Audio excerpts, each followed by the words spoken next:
Jack's world shattered with a phone call. It was Tom, his voice shaking. "Sarah's pregnant, Jack, it's mine." The words hit Jack like a physical blow. His Sarah, his love, carrying another man's child. The room spun. He stumbled, gripping the counter for support. Denial surged first. A mistake it had to be. Sarah and he were getting married, their future a shared dream. He confronted Sarah that evening. Her eyes, usually filled with warmth, were cold, distant. The silence stretched, each tick of the clock a hammer blow to his heart. Finally she confessed, her voice barely a whisper. The truth, stark and brutal, confirmed Tom's words. The betrayal cut deep, severing something vital within him. Their shared dreams, their whispered promises, all felt like lies. He stumbled back, the life he knew crumbling around him. The pain was immediate, suffocating, a physical weight crushing him from the inside out. The days that followed were a blur of agony.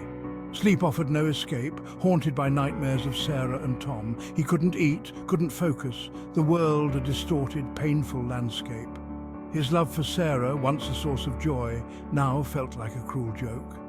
He replayed their memories, searching for clues, for signs of her betrayal.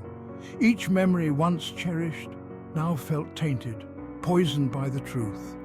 His friends, though supportive, couldn't understand the depth of his pain. They offered platitudes, empty words that did nothing to soothe the ache in his heart. He withdrew, isolating himself in his pain. He couldn't bear to see pity in their eyes, couldn't bear to hear empty reassurances. The world moved on, oblivious to his suffering. Laughter, once a familiar melody, now grated on his nerves. He saw couples holding hands, their happiness a painful reminder of what he'd lost. His world, once filled with colour and promise, had been leached of its vibrancy, leaving only a dull, aching emptiness.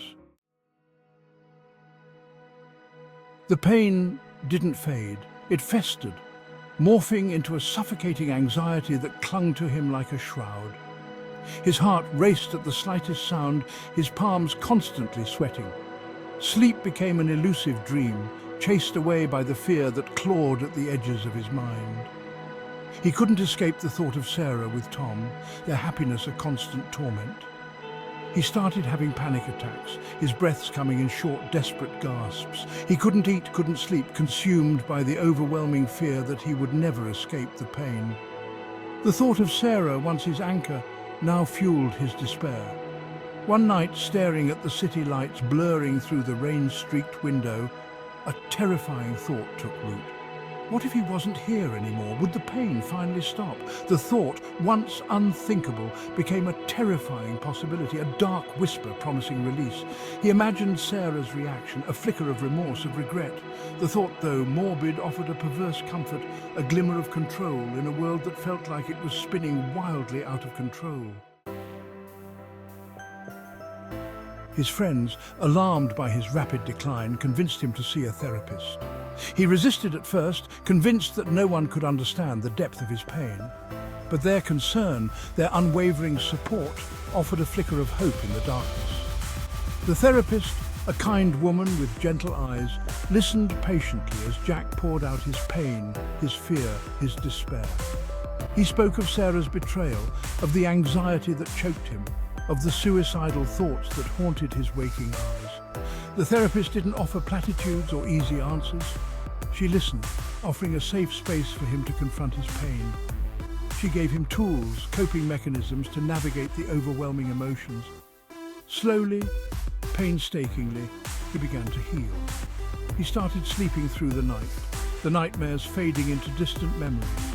He rediscovered his appetite, finding solace in simple pleasures he had once taken for granted. The world began to regain its colour, the laughter of children no longer a painful reminder of what he'd lost. Meanwhile, Sarah grappled with her own demons. The fear of judgment, the shame of her actions, hung over her like a thick fog. Tom, despite his initial excitement, seemed distant, his joy tinged with a guilt Sarah couldn't comprehend. The pregnancy, a physical manifestation of her betrayal, filled her with a confusing mix of dread and longing. She thought about Jack often, picturing his heartbroken face, hearing his laughter in the quiet moments. She hadn't meant to hurt him, hadn't intended for their love to become so twisted, so painful, but she had been selfish, blinded by her own desires.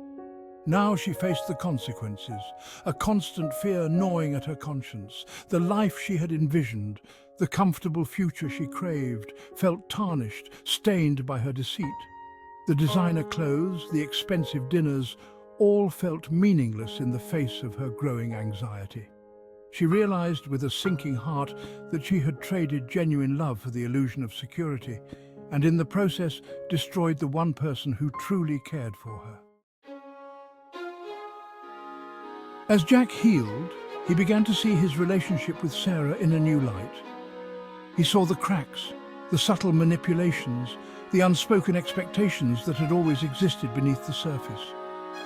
He realized that Sarah's world, the world of wealth and privilege, had always been a gilded cage, one that he had been desperate to enter. Now, free from the pain, he saw it for what it was, a hollow existence built on a foundation of superficiality. He realized that true strength lay not in material possessions or social standing, but in the courage to face one's demons, to rise above adversity, to find hope even in the darkest of times. He had found that strength, not in spite of Sarah's betrayal, but because of it. He knew he deserved more than a love built on deceit, more than a life lived in the shadow of someone else's expectations. He had emerged from the wreckage of his heartbreak, not unscathed, but stronger, more resilient. He was ready to embrace the future, to find a love that honored his worth, a love that would help him soar, not clip his wings. He was finally free.